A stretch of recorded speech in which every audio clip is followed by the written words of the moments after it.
من الشيطان الرجيم بسم الله الرحمن الرحيم وقال الذين كفروا أئذا كنا ترابا وآباؤنا أئنا لمخرجون لقد وعدنا هذا نحن وآباؤنا من قبل إن هذا إلا أساطير الأولين قل سيروا في الأرض فانظروا كيف كان عاقبة المجرمين ولا تحزن عليهم ولا تكن في ضيق مما يمكرون ويقولون متى هذا الوعد إن كنتم صادقين قل عسى أن يكون ردف لكم بعض الذي تستعجلون وإن ربك لذو فضل على الناس ولكن أكثرهم لا يشكرون وإن ربك ليعلم ما تكن صدورهم وما يعلنون وما من غائبة في السماء والأرض إلا في كتاب مبين إن هذا القرآن يقص على بني إسرائيل أكثر الذي هم فيه يختلفون وإنه لهدى ورحمة للمؤمنين إن ربك يقضي بينهم بحكمه وهو العزيز العليم فتوكل على الله إنك على الحق المبين إنك لا تسمع الموتى ولا تسمع الصم الدعاء إذا ولوا مدبرين وما أنت بهاد العمي عن ضلالتهم إن تسمع إلا من يؤمن بآياتنا فهم مسلمون وإذا وقع القول عليهم أخرجنا لهم دابة من الأرض تكلمهم أن الناس كانوا بآياتنا لا يوقنون صدق الله مولانا العظيم الصلاة والسلام عليك يا سيدي يا رسول الله الصلاة والسلام عليك يا سيدي يا حبيب الله الصلاة والسلام عليك يا سيدي يا شفيع المذنبين وعلى آلك وأصحابك يا سيدي يا رحمة للعالمين. اور کافروں نے کہا جب ہم اور ہمارے باپ دادا مر کر مٹی ہو جائیں گے تو کیا ہم کو قبروں سے ضرور نکالا جائے گا؟ بے شک اس سے پہلے ہم سے اور ہمارے باپ دادا سے یہ وعدہ کیا گیا تھا. یہ صرف پہلے لوگوں کی کہانیاں ہیں. آپ کہیے کہ تم زمین میں سفر کرو پھر دیکھو کہ مجرموں کا کیسا انجام ہوا. آپ ان کے متعلق غم نہ کریں اور ان کی سازشوں سے تنگ دل نہ ہوں. اور یہ کافر کہتے ہیں کہ یہ وعدہ کب پورا ہوگا اگر تم سچے ہو. آپ کہیے کہ جس چیز کو تم جلد طلب کر رہے ہو سکتا ہے کہ وہ تمہارے ساتھ لگ چکی ہو. اور بے شک آپ کا رب لوگوں پر فضل فرمانے والا ہے لیکن اکثر لوگ شکر ادا نہیں کرتے. اور بے شک آپ کا رب ان چیزوں کو ضرور جانتا ہے جن کو یہ اپنے دلوں میں چھپاتے ہیں اور جن کو یہ ظاہر کرتے ہیں. اور آسمان اور زمین میں جو چیز بھی چھپی ہوئی ہے وہ روشن کتاب لوح محفوظ میں لکھی ہوئی ہے. بے شک یہ قرآن بنی اسرائیل کے سامنے ان کثرت کے ساتھ چیزوں کو بیان فرما دیتا ہے جن میں وہ اختلاف کرتے ہیں. اور بے شک یہ قرآن مؤمنین کے لیے ضرور ہدایت اور رحمت ہے. بے شک آپ کا رب اپنے حکم سے ان کے درمیان فیصلہ فرما دے گا اور وہ بہت غالب بہت علم والا ہے. سو آپ اللہ پر بھروسہ کیجئے. بے شک آپ کھلے ہوئے حق پر ہیں. بے شک آپ مردوں کو نہیں سناتے اور نہ آپ بہروں کو اپنی پکار سناتے ہیں جب وہ پیٹ پھیر کر جا رہے ہوں. اور نہ آپ اندھوں کو ان کی گمراہی سے از خود ہدایت دینے والے ہیں. آپ صرف ان لوگوں کو سناتے ہیں جو ہماری آیتوں پر ایمان لاتے ہیں. سو وہ ہی مسلمان ہیں. اور جب ان پر ہمارا قول واقعہ ہو جائے گا تو ہم ان کے لیے زمین سے ایک جانور نکالیں گے جو ان سے کلام کرے گا. بے شک لوگ ہماری آیتوں پر ایمان نہیں لاتے تھے. صدق اللہ مولانا العظیم. اللہ رب العالمین کے فضل سے آج کوشش کی تو ہے کہ سورہ نمل کی کافی ساری آیات بینات آیہ کریمہ نمبر 67 سے لے کر آیہ کریمہ نمبر 82 تک کی تلاوت کرنے کی سعادت پائی ہے.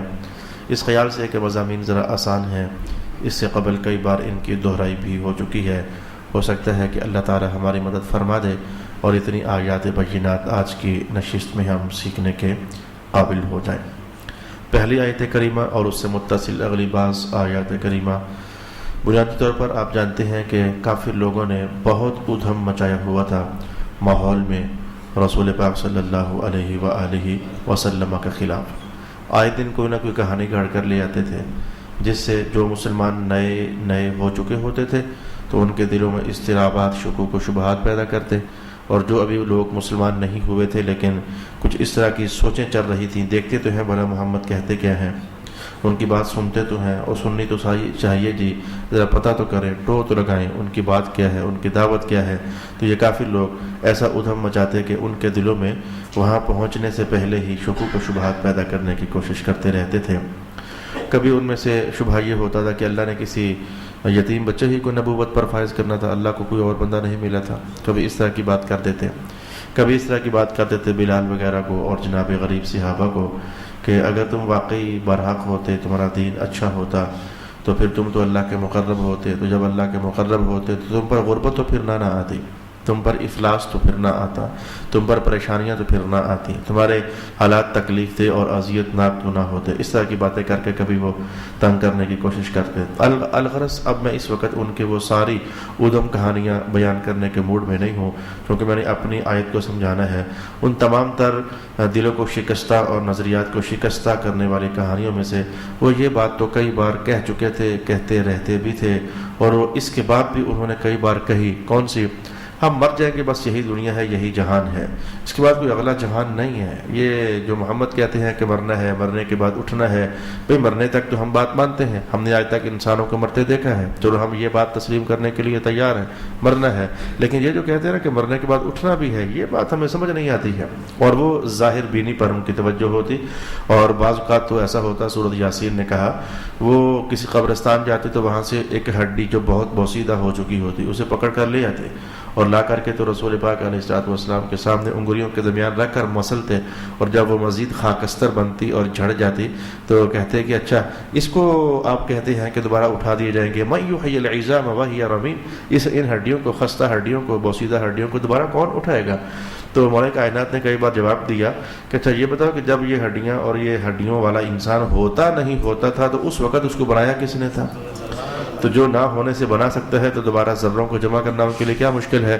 پھر ان کے ذہنوں میں اس طرح کا اضطراب گھسا ہوا تھا، بندہ مر جاتا ہے خاک بن جاتا ہے، پھر ایک اور بندہ مر جاتا ہے تو پھر وہ بھی خاک بن جاتا ہے، پھر خاکیں اڑتی ہیں، مٹیاں آپس میں الٹ پلٹ خلط ملت ہوتی ہیں، اس کی ہڈیوں کے اجزاء ادھر مل گئے، اس کی ہڈیوں کے اجزاء ادھر مل گئے، پھر خاک یہاں سے اڑی، جیسے میں کہتا ہوں گجر خان بیٹھ کر، گجر خان کی خاک اڑی قبرستانوں کی مندریں جا پہنچی، مندرے کی خاک اڑی روات جا پہنچی۔ اب کس کو کیا پتا کہ کس وجود کا کون سی ہڈی کا ذرہ کدھر جا کر پڑا ہوا ہے، پہلے تو یہی نہیں پتا، پھر پتہ لگ بھی جائے گا تو کون اکٹھا کرے گا۔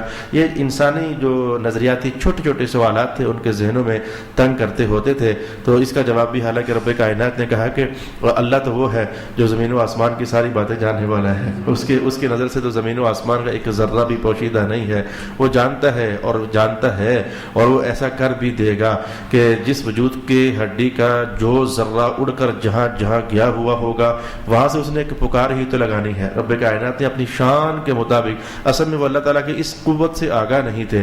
رسول پاک علیہ الصلوۃ والسلام نے ارشاد فرمایا تھا، خزائن اللہ کلام اللہ، اللہ نے جو اللہ کے سارے خزانے کلام ہی تو ہیں۔ مانا یہ تھا کہ جو کچھ بھی اس کائنات میں بپا ہونا ہوتا ہے تو اللہ تعالیٰ مستری مزدور تھوڑے لگاتا ہے، کوئی ڈاکٹروں کی میٹنگ تھوڑی بٹھاتا ہے، وہ جدھر اپنی شان کے مطابق بس اتنا ہی فرماتا ہے کن، جو بھی اس کے ارادہ ازلی میں آ جاتی ہے شے کن، وہ کن فرماتا ہے تو وہ شے وجود میں آ چکی ہوتی ہے۔ الغرض یہ ایک ان کا بوسیدہ نظریہ تھا جس کو قرآن حکیم نے آج پھر بیان کیا، اور ہم مسلمان اللہ تعالیٰ کے فضل سے یہ ایمان رکھتے ہیں، اور آج جب کہ میں اس ایمان کو دہرانے لگا ہوں، ہر بندہ اپنے اندر کی کیفیات سے خوب آگاہ ہے، ہمارے دل میں ایک ذرہ برابر بھی اس ایمان کو جھٹلانے کی گنجائش نہیں ہے۔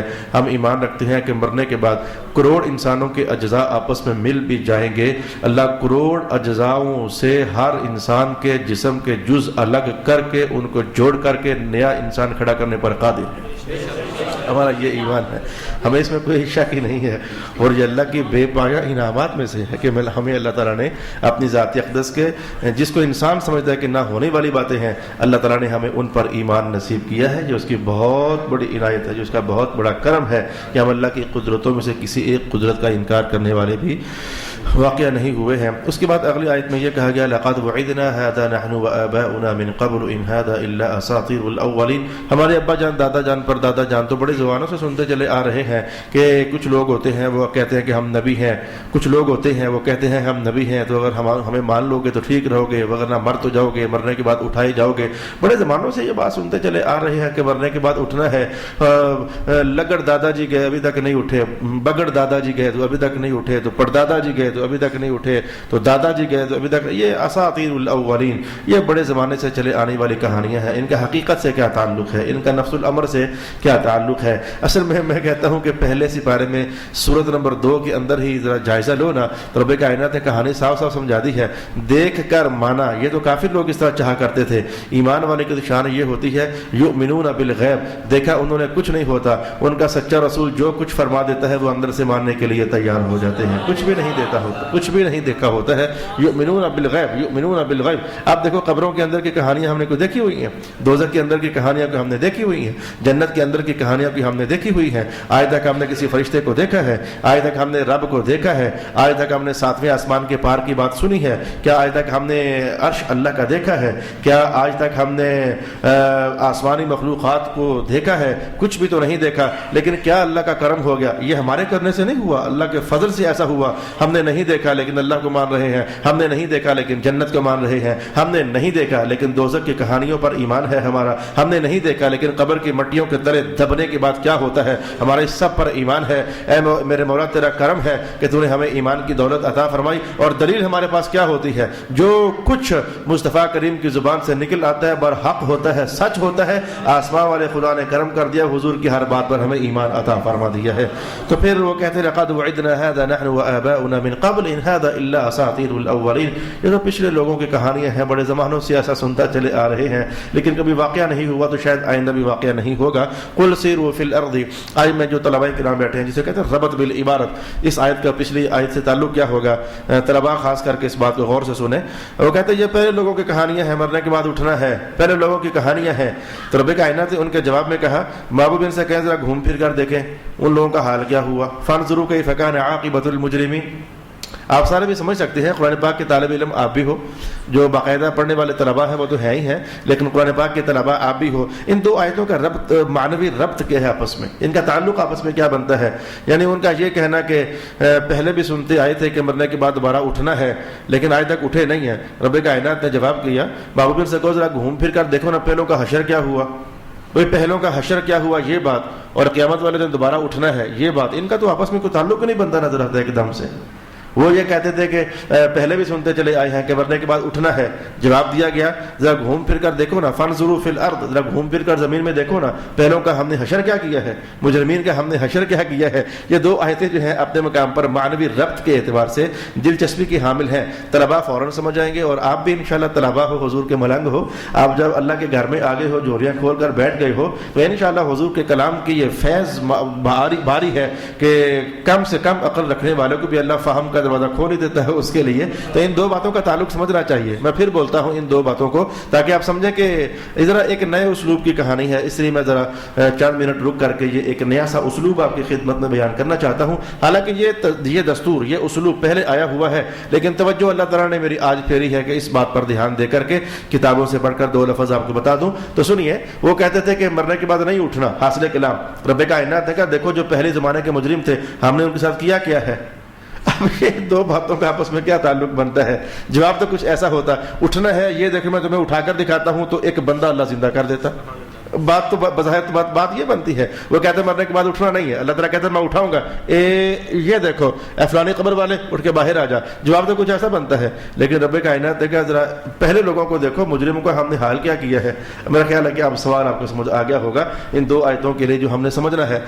تو بات یہ تھی کہ ائمہ تفسیر نے کہا کہ اللہ تعالیٰ نبیوں کی زبان سے بہت سارے عنوانات تھے جو صادر فرمواتا ہوتا تھا, اللہ ایک ہے، یہ نبیوں کی زبان سے نکلنے والا کلام ہے. مرنا ہے، یہ نبیوں کی زبانوں سے نکلنے والا کلام ہے. جنت ہے، دوزخ ہے، یہ نبیوں کی زبان سے نکلنے والا کلام ہے. مرنے کے بعد اٹھنا ہے، نبیوں کی زبان سے نکلنے والا کلام ہے. ان تمام کلاموں میں سے ایک کلام یہ ہوتا تھا کہ اگر تم نے نہ مانا تم پر دنیا میں بھی اللہ کا عذاب آ جائے گا. اگر تم نے نہ مانا تو تم پر دنیا میں اللہ کا عذاب آ جائے گا. اور یہ تو ہم نے گزشتہ کئی سی باروں میں یہ بات پڑھی ہے. نبی فرما دیتے ہوتے تھے میں اب جا رہا ہوں، 3 دن کا انتظار کرو، 3 دن کے بعد تم پر اللہ کا عذاب آ جائے گا. کوئی نبی یوں فرماتے، کوئی نبی یوں کچھ اور فرماتے، کوئی نبی کچھ اور فرماتے، لیکن یہ کہانیاں ہیں کہ تم پر اللہ کا عذاب آ جائے گا. بہت ساری باتیں نبی فرماتے ہوتے تھے. ان میں سے ایک بات یہ ہوتی تھی، ان بہت ساری باتوں میں سے چھانٹو ذرا، ان میں سے ایک بات یہ ہوتی تھی مرنے کے بعد اٹھنا ہے، ہمارا جو مطلوبہ عنوان ہے. اور ایک بات یہ بھی ہوتی تھی نہ مانا نا تو ایک بار دنیا میں بھی عذاب آئے گا. یہ بات بھی ہوتی تھی. آخرت میں تو آئے گا ہی آئے گا، لیکن دنیا میں بھی آئے گا، یہ بات بھی تھی. اب ماجرا یہ تھا کہ قیامت کا جو وقت اللہ نے خود اپنے ہاں رکھا ہوا ہے کہ تب آنی ہے، مثلا فلانی تاریخ کو، تو وہ تو اب اللہ کے علم کے مطابق ابھی بہت دور بنتی تھی. تو نبیوں کی یہ بات قیامت آنی ہے، اٹھو گے دوبارہ، اس کا زمانہ بھی بہت دور تھا، اس لیے کافروں کو جلدی سمجھ نہیں آ رہی تھی. اب مولا کائنات نے ان کو سمجھانا یہ تھا کہ نبیوں کے منہ سے جو بات نکلتی ہے پوری ہو کے رہتی ہوتی ہے. قیامت آنی ہے، سمجھانا تھا قیامت آنی ہے، تمہیں اٹھنا ہوگا. سمجھانے کے لیے اسلوب پتہ کیا رکھا؟ جس نبی نے یہ کہا تھا تو وہی نبی یہ بھی تو کہتے رہے تھے نا کہ اگر نہ مانو گے تو عذاب آ جائے گا. تو ذرا چیک کر کے دیکھو پھر عذاب آیا تھا کہ نہیں آیا تھا. نبی کی زبان سے جو کلام نکلا تھا تو ذرا پہلی قوموں کو دیکھو نا، عذاب آیا تھا کہ نہیں آیا تھا. اگر عذاب آیا تھا اور آیا تھا، ان کی تمہیں اجڑی بستیاں نظر آ جائیں، ان کی برباد آبادیاں تمہیں نظر آ جائیں نا، تو سمجھ جانا او یار نبی کی زبان سے جو بات نکلی تھی وہ تو پوری ہو گئی تھی. اگر یہ پوری ہو گئی تھی وہ بھی پوری ہو ہی جائے گی. اس انداز میں رب کائنات نے کچھ کلام کیا. میرا خیال ہے کہ قرآن پاک کا یہ اسلوب ہمیں سمجھ آنا چاہیے. اور 2-3-4 منٹ ہمارے استعمال ہوئے ہیں. اللہ تعالیٰ نے ہماری مدد فرما دی ہے کہ اگر نبی کی زبان سے نکلی ہوئی وہ بات پوری ہو گئی ہے، جا کر دیکھ لو وہ سمود کی بستیاں، وہ عاد کی بستیاں، وہ پہلی اقوام کی بستیاں اجڑی اس کی آثار ہم نے ابھی تک بچوا کے رکھے ہوئے ہیں، سنبھال کے رکھے ہوئے ہیں. ان پہاڑوں کو آج تک کوئی خاکستر نہیں کر سکا ہے. تو اگر وہ اجڑی بستیاں نظر آئیں اور یہ داستان بتائیں کہ یہ نبی کے نام آنے والوں کا انجام ہے، تو پھر جان جاؤ کہ جس نبی کی وہ بات پوری ہوئی تھی وہ بعد میں آنے والی بات بھی پوری ہوگی. فانظروا کیف کان عاقبۃ المجرمین، ذرا دیکھو تو مجرمین کا انجام کیا ہوا. اگرچہ لگے ہاں تو ہمیں دور حاضر کے اعتبار سے بھی اس جملے کا تازیانہ سمجھنا چاہیے، اس جملے کی دستک سے آشنائی رکھنی چاہیے. اور کائنات نے کیا کہا؟ دیکھو نا ذرا مجرموں کے ساتھ کیا ہوا. تو پھر مجرموں کے ساتھ کیا ہی ہوتا ہے.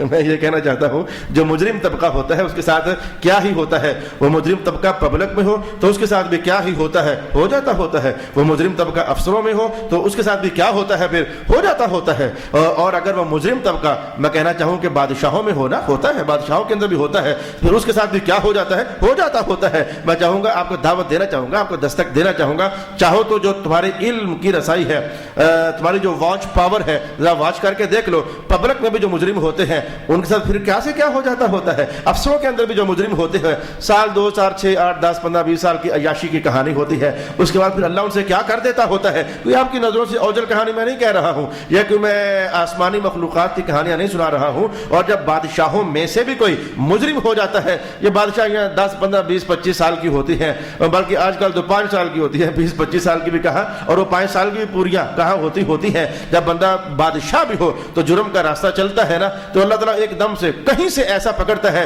کہ بادشاہ بھی اندر سے ہلنے لگ جاتے ہیں. انہیں اپنی بادشاہت سنبھالنا مشکل ہو جاتی ہے، انہیں اپنی افسری سنبھالنا مشکل ہو جاتی ہے، انہیں اپنی عیاشیوں کے محل سنبھالنا مشکل ہو جاتے ہیں. قرآن کا یہ جملہ تازیانہ ہے، میرے لیے بھی تازیانہ ہے، آپ کے لیے بھی تازیانہ ہے.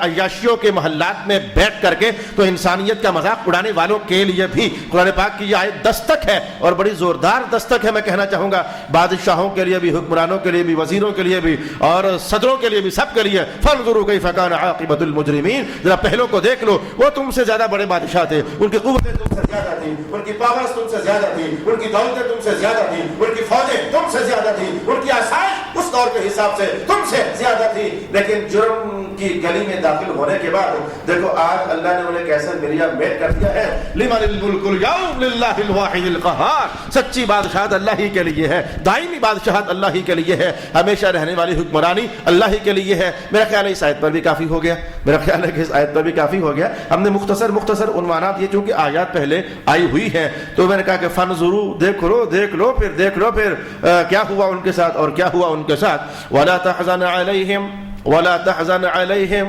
ویسے انسانی فطرت ہے، انسانی فطرت ہے. ایک بار بھلے بندہ مجرم بھی ہو، میں کہتا ہوں کہ چلو پولیس والوں کے ہاتھ کو چڑھ جائے مثال کہنے کے لیے، بھلے اس نے چوری کی ہو، بھلے اس نے چلو چوری کی ہو، ایک ہی بات پر ہم رک جاتے ہیں، بندہ چور ہو، چوری ثابت ہو گئی ہو، اور جب اس کو سزا کے لیے ہاتھ کاٹے جانے لگیں تو دیکھنے والوں سوچ کر بتانا تھوڑی دیر کے دل میں کچھ ہوتا ہے نا، اس کا ہاتھ گیا، مرا گیا بیچارہ.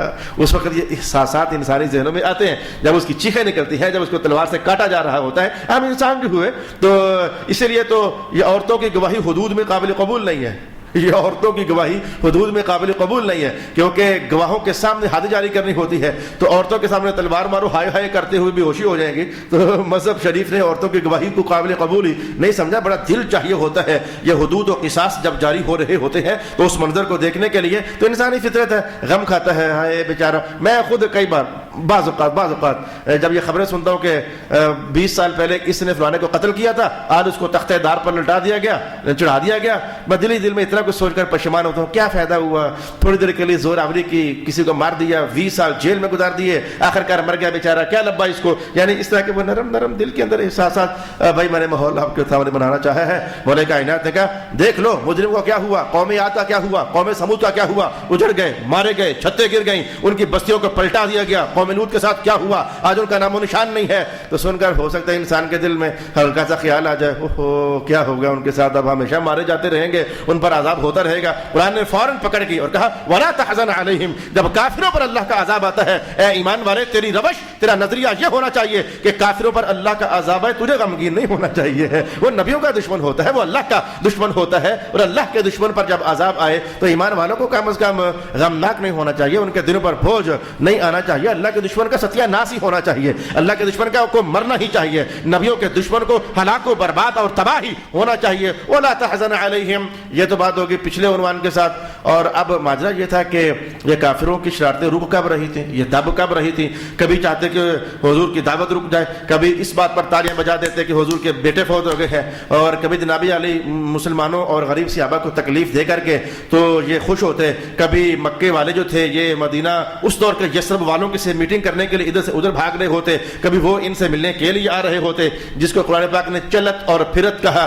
اب حضور رحمت عالم جب ان کی تیزیاں، ان کی پھرتیاں، ان کی چلاکیاں، ان کی ہوشیاریاں، ان کی میٹنگز، ان کی اذیت رسانیاں، ان کی تکلیف دہیاں اور اسلام کے خلاف ان کے پراپیگنڈے، ان کی منصوبہ بندیاں جب دیکھتے تو آخر بھیس تو بشری ہی تھا. سرکار دو عالم علیہ السلام جو دنیا میں تشریف لائے تھے تو تقاضۂ بشریت کے ساتھ آئے تھے. دل میں صدمہ ہوتا کہ یہ کر کیا رہے ہیں، کرنا کیا چاہتے ہیں. مولا کائنات ایسے میں کئی مقامات پر ایسے جملے قرآن پاک میں اتارا کرتا تھا، وَلَا تَكُنْ فِي ضَيْقٍ مِّمَّا يَمْكُرُونَ. سونے ہو یہ جتنے مکر کرتے ہیں کرنے دی، آپ دل تنگ نہ کریں، ہم آپ کے ساتھ ہیں نا، ہم آپ کے ساتھ ہیں نا. ان کی فوجوں سے آپ نہ ڈریں. يَعْصِمُكَ مِنَ النَّاسِ وَاللَّهُ يَعْصِمُكَ مِنَ النَّاسِ. اللہ ہے نا آپ کی حفاظت کرنے کے لیے خود ہے، یا آپ کی دعوت کو دبانا چاہتے ہیں. آپ دل تنگ نہ کریں، ہم نے کیا جو دیا ہوا ہے. يُرِيدُونَ لِيُطْفِئُوا نُورَ اللَّهِ بِأَفْوَاهِهِمْ وَاللَّهُ مُتِمُّ نُورِهِ وَلَوْ كَرِهَ الْكَافِرُونَ. یہ جتنا مرضی زور لگا لیں ہم آپ کے دین کے نور کو غالب فرما کر ہی رہیں گے. یہ کبھی تالیاں بجا دیتے ہیں، محمد کے بچے فوت ہو گئے ہیں، ان کے بیٹے ہی نہیں رہے ہیں، ذرا ان کو پڑھ کر سنائیں. اِنَّا أَعْطَيْنَاكَ الْكَوْثَرَ. مرے تم، مرو تم، مرے تمہارے بچے، کٹے تمہاری نسلیں، برباد ہو تمہارے خاندان. جو مصطفیٰ کریم علیہ السلام کا خاندان ہے، اللہ قادر ہے وہ زہرا بطول کے بطن اقدس سے قیامت تک محمد پاک کی نسل کو جاری اور ساری فرمانے والا ہے. ارشاد گرامی ہوا وَلَا تَكُنْ فِي ضَيْقٍ وَلَا تَكُنْ فِي ضَيْقٍ. لگے ہاتھوں میں اس مجلس میں بیٹھے ہوئے طلباء سے بھی کہوں گا، آج کے طلباء ہیں کل کے علماء ہیں، جو کل کے علماء تھے آج مزید علماء ہیں. میں کہنا چاہوں گا کہ اگر تمہارا عنوان برحق ہے، اگر تمہارا نظریہ برحق ہے تو پھر یاد رکھنا سب سے برحق تو رسول پاک تھے. ان کے مقابلے میں دیکھو کافروں کی چلت پھرت، منصوبہ بندیاں، چال بازیاں، شرارتیں، ادھم مچانا. تو درجہ بدرجہ نیچے آتے چلے جاؤ. تمہارے دور کے اندر بھی ایسا ہوگا. تمہارے نظریہ حق پر کبھی کوئی ادھر سے اعتراض کرے گا، کبھی کوئی ادھر سے اعتراض کرے گا، کبھی تمہیں ادھر سے چھیڑخانی کرے گا، کبھی تمہیں ادھر سے چھیڑخانی کرے گا، کبھی ان کے میٹنگ ہو جائیں گے، کبھی تمہارے خلاف ان کے اجلاس ہو جائیں گے، یہ باطل لوگوں کے. تو میں کہوں گا قرآن کیا کہتا ہے، وَلَا تَكُنْ فِي ضَيْقٍ. اگر یہ تمہارے نبی کا کچھ نہیں بگاڑ سکے نا تو نبی کے غلاموں نظریہ اور ایمان اور محبت انہی والی رکھنا نبی کا صدقہ ہوگا. تمہارے نبی کا بھی کچھ نہیں بگڑا، نبی کے غلاموں کا بھی کچھ نہیں بگڑے گا. یہاں سے یہ فیض سمجھا جا سکتا ہے، یہاں سے یہ فیض سمجھا جا سکتا ہے۔ اور مجھے اس محفل کے اندر 2-3 چہرے ایسے نظر آ بھی رہے ہیں کہ جنہوں نے زندگیوں میں کئی بار ایسے دھکے کھائے ہیں، جنہوں نے زندگیوں میں کئی بار ایسی شرارتیں سہی ہیں، جن میں ہو سکتا ہے کہ میں بھی آپ کے ساتھ ہی ہوں، جن میں ہو سکتا ہے کہ میں بھی آپ کے ساتھ ہوں۔ باطل نظریات والوں نے دھکم پیل بھی کی، گالی گلوچ بھی کیا، شرارتیں بھی کی، اور میں کہوں گا کہ تہمت بازیاں بھی کی، بہتان تراشیاں بھی کی، بڑے بڑے الزامات بھی لگائے، لیکن قرآن کہتا ہے لا تکن فی ضیق، دل تنگ نہ کرو، مدد تو ہمیشہ آسمان ہی سے اترا کرتی ہے، دل تنگ نہ کرو، فیصلے تو ہمیشہ اللہ ہی نے کرنے ہوتے ہیں، دل تنگ نہ کرو، فیض تو مدینے کی دہلیز ہی کا چلنا ہوتا ہے۔ تو جب تمہارا اللہ تم سے راضی ہے، تمہارے آقا نعمت محمد مصطفیٰ کی جب نظر عنایت کی تمہیں پشت بنا ہی حاصل ہے، تو ایسے میں کوئی کرنے والا کچھ بھی کرے، کوئی کہنے والا کچھ بھی کہے، تمہیں اپنا دل تنگ نہیں کرنا چاہیے، آنکھ بند کر کے مدینے کا مسافر بن کر منزل پر چلتے رہنا چاہیے، آج نہیں تو کل آسمان سے مدد تمہارا ہی نام اتر آئے گی۔ وَلَا تَكُنْ فِي ضَيْقٍ وَلَا تَكُنْ فِي ضَيْقٍ۔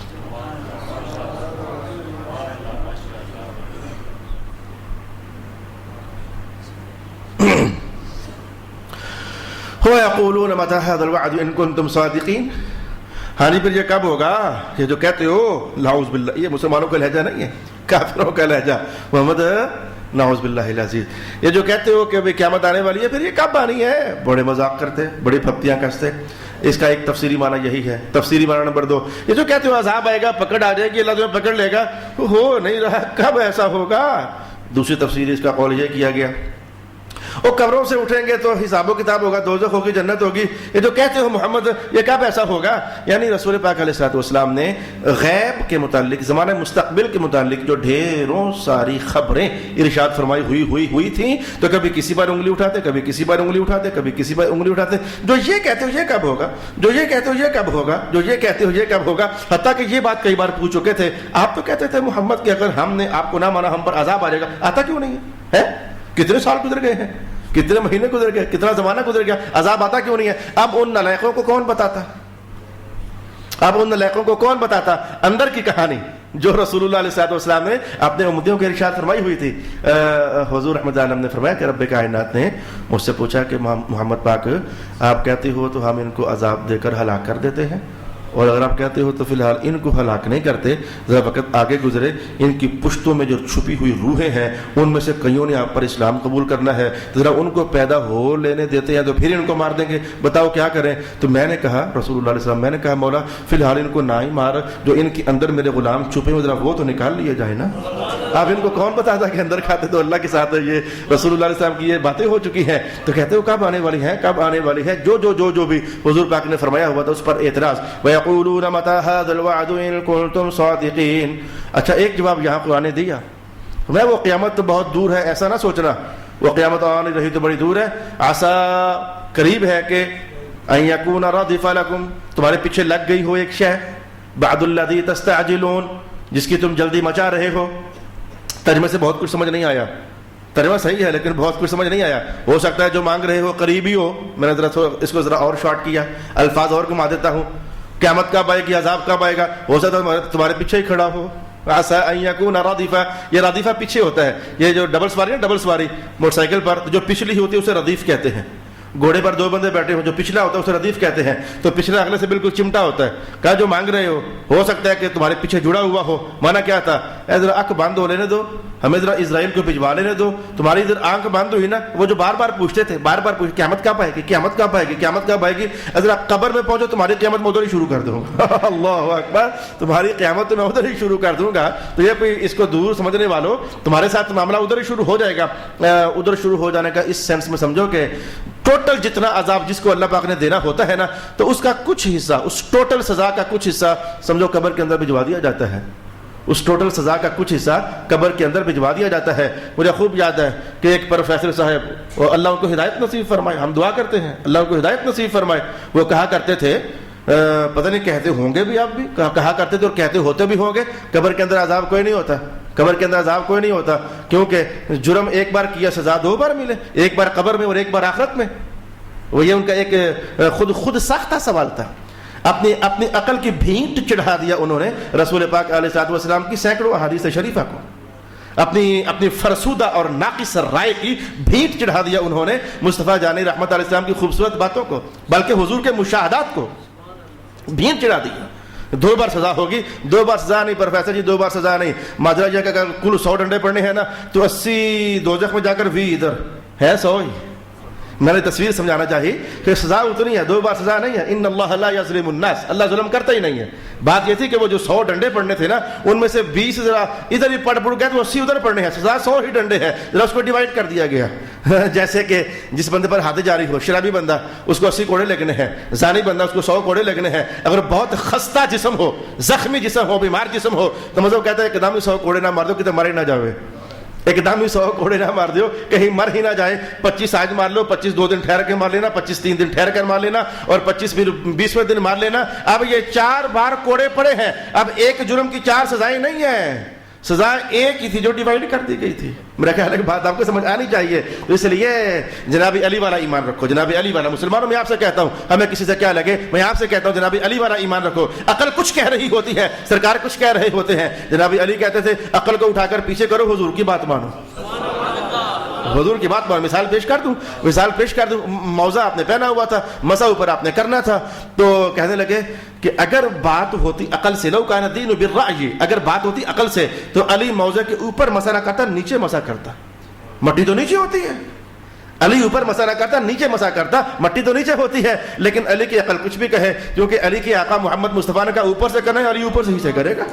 علی اوپر ہی سے کرے گا. میں کہیں یہ عقلوں پر, دین کو عقلوں کا نذرانہ نہیں بنانا چاہیے.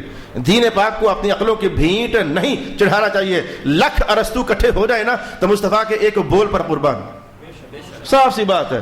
لاکھ افلاطون اکٹھے ہو جائے نا اور ان کی عقلیں پتہ نہیں کیا سے کیا کہہ کر کے ہمیں پریشان کر دیں, انشاءاللہ یہ حضور کے ملنگ کہیں گے اپنی عقلوں پر خاک ڈالو, ہم مدینہ کے مسافر, ہم حضور کی بات اچھی لگتی ہے, ہم تمہاری بات مانتے ہی نہیں.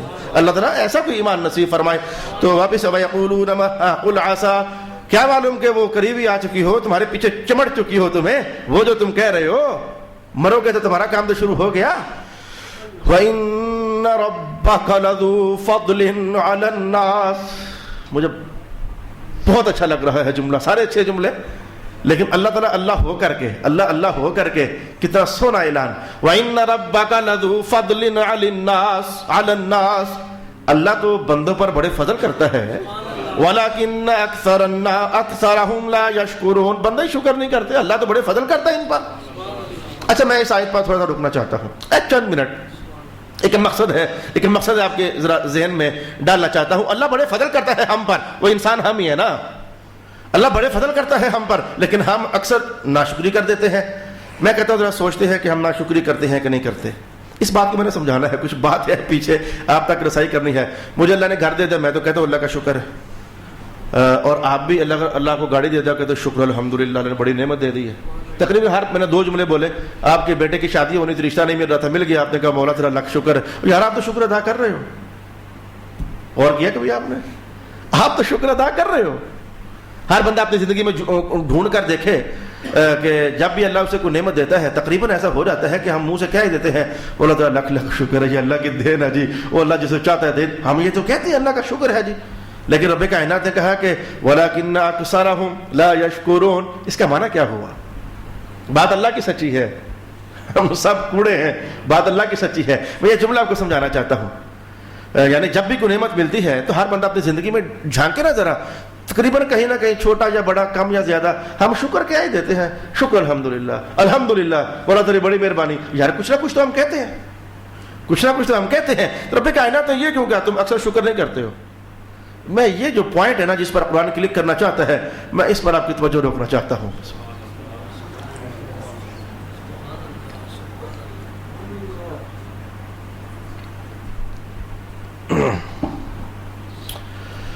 اللہ اکبر. چلو یار آج اسی بات کو تھوڑا سا ڈیٹیل سے سمجھتے ہیں, تھوڑا سا.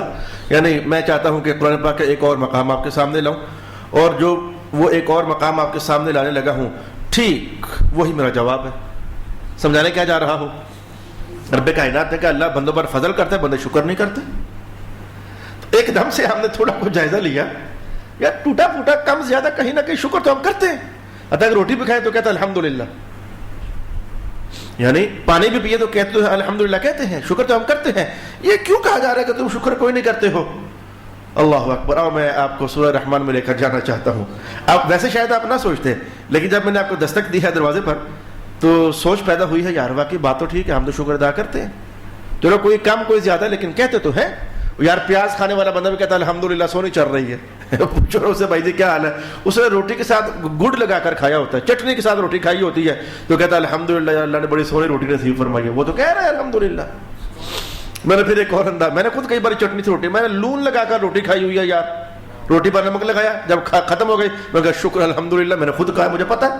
میں نے سکی روٹی پانی کے ساتھ بھی کھائی ہوئی ہے، کڑکتی ہوئی روٹی پانی کے ساتھ کھائی ہوئی ہے اسٹوڈنٹ لائف میں اپنے سبق پڑھنے کی خاطر، لیکن میں نے تو کہا تھا الحمدللہ. آپ بھی کچھ نہ کچھ ایسا کہتے ہو گے. اور پھر میں آپ کو پوائنٹ سمجھاؤں کہ وہ کون سی بنیاد ہے جس کو قرآن یہاں سے اٹھا رہا ہے، اور پھر آئندہ احتیاط کرنا، آئندہ پھر احتیاط کرنا. جب میں اس نقطے پر پہنچ کر کلک کروں گا نا، سارے کہو گے او واقعی یار یہاں اگر ہم نے کوئی نہیں شکر ادا کیا. ایک بات ہے، وہاں اگر آپ سارے کہہ ڈالو گے واقعی یار ہم نے کبھی اس نعمت کا شکر ادا کیا ہی نہیں ہے.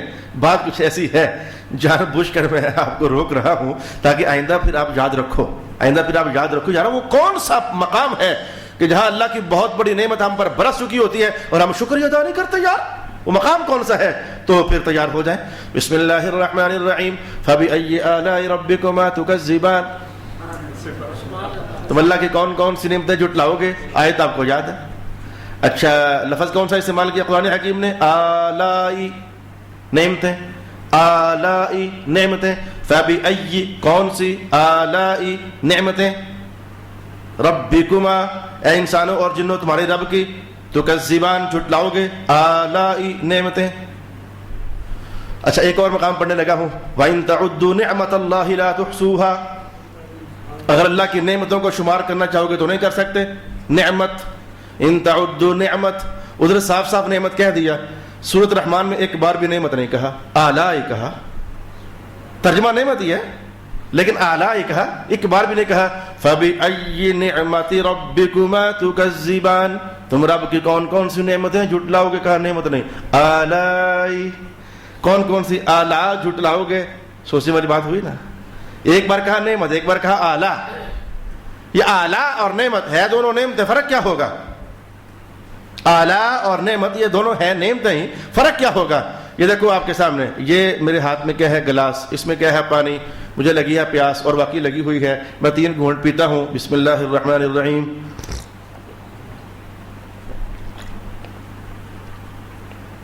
اگر آپ کے ہاتھ میں ہوتا آپ نے بھی یہی کام کرنا تھا. نعمت ہے اللہ تعالیٰ کی، دیکھی ہے کہ نہیں دیکھی؟ محسوس ہوئی ہے کہ نہیں ہوئی؟ ہوئی ہے. سنبھال لیں. محسوس ہوئی ہے، اللہ کی ایک عطا تھی، دکھی، محسوس ہوئی، پکڑی، ٹیسٹ ہوا. اور ایک اور جگہ چلتے ہیں. آئے دن کو میں ایک 40ویں پر درس حدیث دے رہا تھا تو وہاں میں کچھ فرشتوں کی کہانیاں سنا رہا تھا. فرشتوں کی کہانیاں. میں نے کہا خدا کے بندو، یہ جب رات کو سوتے وقت آیت الکرسی پڑھتے ہو نا تو ساری رات فرشتے تمہارے سراہنے کھڑے ہو کر ڈیوٹیاں دیتے ہیں. اور ان ڈیوٹیوں میں شامل کیا ہوتا ہے؟ کوئی سانپ نہ کاٹ جائے، کوئی بچھو نہ کاٹ جائے، کوئی حشرات الارض نہ لڑ جائے. تو اگر سانپ بچھو کوئی حشرات الارض آئے بھی نا، آئے بھی، آپ تو سوئے ہوتے ہو، آپ کو کیا پتا، کوئی آئے بھی تو فرشتے اس کا منہ پھیر کر پرے بگا، چل نکل، اس آیت الکرسی پڑی ہوئی ہے. رات کو سانپ سے بچ گئے ہو، سویرے اٹھے پتہ پتا ویسے کوئی نہیں ہے. رات کو بچھو آیا تھا کاٹنے کے لیے، بچ گئے ہو، بڑی مہربانی ہوئی اللہ کی. سویرے اٹھے تو پتہ پتا ویسے کوئی نہیں ہے کہ بچھو راتی آیا سی، پتہ پتا کوئی نہیں ہے. نعمت ہو چکی ہے پر پتہ کوئی نہیں ہے، پتہ ہی کوئی نہیں، علم میں بھی نہیں، خبر میں بھی نہیں. راتی سانپ سے بچ گئے تھے، آیا تھا سانپ، بچ گئے تھے، پتہ ہی نہیں. چور آ گئے، ہم تو سوئے ہوئے تھے، آسے پاسے کوئی کتا بھونکا، آپ نے آیت الکرسی پڑی ہوئی تھی نا تو وہ ڈر کے مارے بھاگ گئے. مثلا پتہ ہی نہیں ہمیں کہ سویرے اٹھ کر کہ راتی اے بھی اللہ دا فضل ہویا سی، ہو آ چکا ہے پر پتہ ہی نہیں. اب سمجھو رب کا آئمہ تفسیر نے کہا اللہ کی وہ عطا جو نظر آئے وہ نعمت ہے، اور اللہ کی وہ عطا جو ہو گئی ہے پر پتہ ہی نہ چلے وہ آلہ ہے. وہ آلہ ہے، دکھنے والی نعمت، نہ دکھنے والی آلہ. تو رب کائنات نے جب کہا نا گن نہیں سکتے، وہ یہاں نہیں کہا، وہ وہاں کہا. نعمت اللہ لا تحصوها، جو نظر آتی ہیں تم تو وہ نہیں گن سکتے. ادھر کہا جو نظر آتی ہیں تم تو وہ نہیں گن سکتے، تو جو نظر آتی نہیں تم وہ کیسے گن سکتے ہو؟ اچھا مانا سمجھ آ گیا؟ میرا خیال ہے اگر یہ مانا سمجھ آ گیا آپ کو، آلائی آلائی آلائی، اگر بات سمجھ آئی ہے، اور میرا خیال ہے میری مدد ہو گئی، ڈھیروں میری مدد ہو گئی. ہم میں سے کسی نے بولا جھوٹ بولنے پر اللہ کا عذاب آ جانا چاہیے تھا، نہیں آیا. رب کائنات نے کہا ہم نے عذاب نہیں بھیجا، فضل ہے ہمارا، روک لیا. ہم نے پی شراب، نعوذ باللہ العزیز، ہم ہوئے بے نماز، ہم نے نماز چھوڑی، کسی کو گالی نکالی، کسی کی غیبت کی، کسی کی چغلی کی، کچھ بھی غلط کیا، کوئی بھی پاپ کمایا، کوئی نافرمانی ہوئی، اللہ کا عذاب آ جانا چاہیے تھا. جیسے انسانی دستور ہے، ادھر جرم ساتھ ہی پکڑ لیا، سزا. رب کائنات نے کہا تم نے کئی جرم کیے، ہم نے کبھی فوراً پکڑ نہیں بھیجی، یہ ہمارا فضل تھا، ہم نے نہیں بھیجی. وَلَوْ يُعَجِّلُ اللَّهُ لِلنَّاسِ الشَّرَّ اسْتِعْجَالَهُم بِالْخَيْرِ لَقُضِيَ عَلَيْهِمْ. اگر ہم فوراً پکڑ بھجوا دیا کرتے نا، تمہارا کام تو پھر ہو گیا تھا، بچتا ایک بھی نہ. ہم سب نے کئی گناہ کیے، آج تک عذاب نہ آیا. رب نے کہا جو نہیں آیا نا یہ ہمارا فضل تھا. لیکن تم شکر ادا نہیں کرتے ہو کہ جھوٹ بولا ہے، پکڑ نہیں آئی، بچے رہے ہو. کبھی تم نے کہا مولا تیرا شکر ہے بنتا میرا عذاب تھا پر تم نے مجھے چھوڑا ہوا ہے؟ کبھی شکر ادا کیا؟ رکو رکو رکو رکو رکو. کئی بار نمازیں قضا ہوئی ہے، کئی بار نمازیں قضا ہوئی ہے اور فوری سزا بنتی تھی. جرم ہوا تو سزا بنتی ہے، جرم ہوا تو سزا بنتی ہے، لیکن اللہ نے سزا نہیں دی، سزا روک لی، مؤخر کر دی، لیٹ کر دی. رب کائنات کا میرا فضل تھا، کیا شکر تم نے؟ میں نے تمہیں سزا نہیں دی، میرا فضل تھا، تمہیں بچا لیا، شکر ادا کیا ہے. تم نے یہ پاپ کیا، یہ جرم کیا، اتنے جرم کیے اور کئی بار کیے، میں نے ابھی تک بھی عذاب نہیں بھیجا، مؤخر کیا ہوا ہے، میرا فضل تھا. کبھی اس بات پر شکر کیا ہے؟ میرا خیال ہے پوائنٹ آپ کو سمجھ آ گیا ہوگا. ایک مقام ایسا نکلا اور کئی مقام ایسے نکلے، سمیٹ لو تو ایک مقام، کھولو تو کئی مقام، کہ اللہ کی بہت بڑی نعمت ہم پر برس چکی ہوتی ہے اور ہمیں پتہ نہیں ہوتا کہ نعمت برس چکی ہے، اس پر بھی شکر ادا کرنا ہے. اور وہ نعمت بھلا کیا ٹھہری؟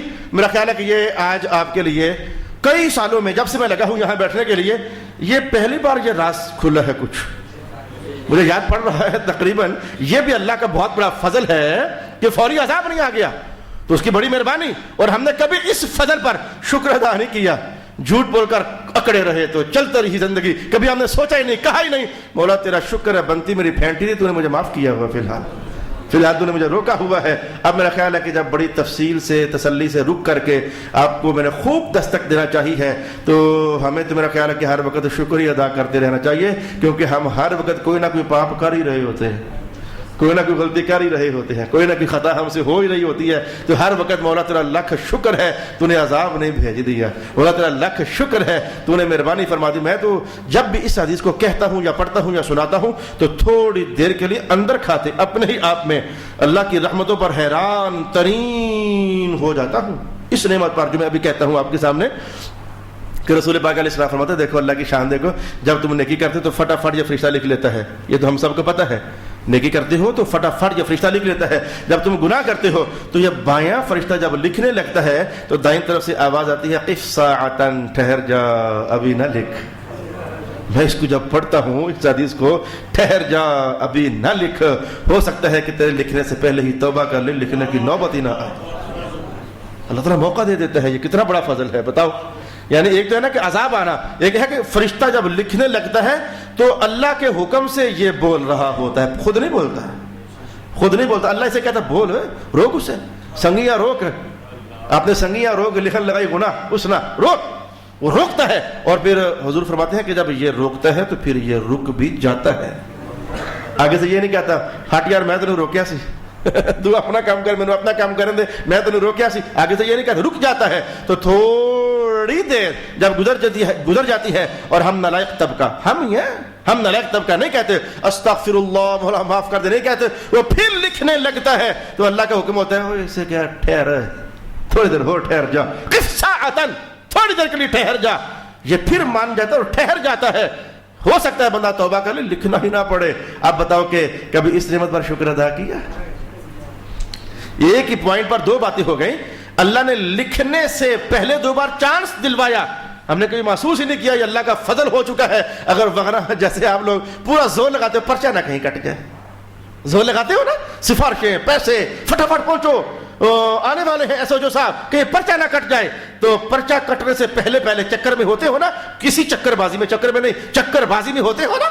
کہیں پرچہ نہ کٹ جائے، کٹ گئے تو کام خراب ہو جائے گا. یہ دیکھو رب کائنات خود کہتا ہے اسے کہو فرشتے جی بولو اسے کہو ابھی پرچہ نہ کاٹ، اس کا پرچہ نہ کاٹ، اب اس کے خلاف جرم دائر نہ کر، ہو سکتا ہے توبہ کر لے.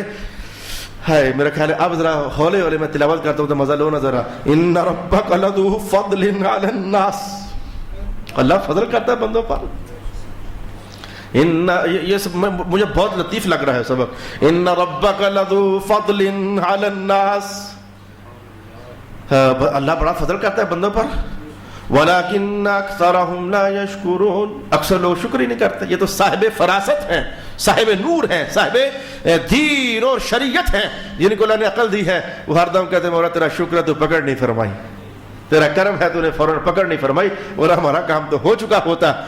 وَإِنَّ رَبَّكَ لَيَعْلَمُ مَا تُكِنُّ صُدُورُهُمْ وَمَا يُعْلِنُونَ. یہ ایک مستقل کہانی ہے، ایک مستقل کہانی ہے. اگلے سبق میں سے لازمی آنا. ایک بڑی دلچسپ چیز ہے قبر والوں سے باتیں کرنی، قبر والوں سے باتیں کرنی اور قبر والوں کا گپ شپ لگانا. عنوان دلچسپ لگا، قبر والوں سے باتیں کرنی اور پھر ان کا گپ شپ لگانا. کچھ اس طرح کی کہانی آپ کو سناؤں گا، اور کہانی بھی کسی چھوٹے موٹے بندے کی نہیں، جناب عمر کی. گل بڑی سوادی ہو گئی، جناب عمر کی. کچھ اس جیسے لوگوں کی کہانی آپ کو سناؤں گا. یہ قبر والوں کی باتیں، ان کی گپ شپ، ان کی ٹاک شاک، یہ انشاءاللہ العزیز اگلی نشست میں کہانی آ رہی ہے. تو کچھ سبق ہمارا فی الحال یہاں رکا ہے. یہ دلوں میں بہت کچھ چھپاتے ہیں. ان ربک لا یعلم، اللہ کو سارا پتہ ہوتا ہے. یہ چھپاتے ہیں نا دلوں میں، یہ شرارتیں ہم جو ایک دوسرے کے خلاف کرتے ہیں نا، کچھ یہ کہانی بھی آ رہی ہے. جنہ مرضی لکا لو وہ اللہ کو سارا پتہ ہے. ایک دوسرے کے خلاف جو پنگے بازیاں چھپائی ہوئی ہے نا دلوں میں، جتنی مرضی چھپا لو، لا یعلم، اللہ کو سارا پتہ ہے. یہ کچھ بڑی دلچسپ کہانیاں ہیں. اگلی نشست میں تو انشاءاللہ العزیز وہ اگلی ہی نشست میں دیکھنا چاہیں گے. چلو اسباق تو پورے نہ ہو سکے لیکن تلاوت کرنے کا اجر ہی صحیح. وہ جو میں نے ڈھیر ساری آیت تلاوت کر دی تھی تو تلاوت کرنے کا اجر ہی صحیح انشاءاللہ العزیز. وآخر دعوانا الحمد للہ رب العالمین. اور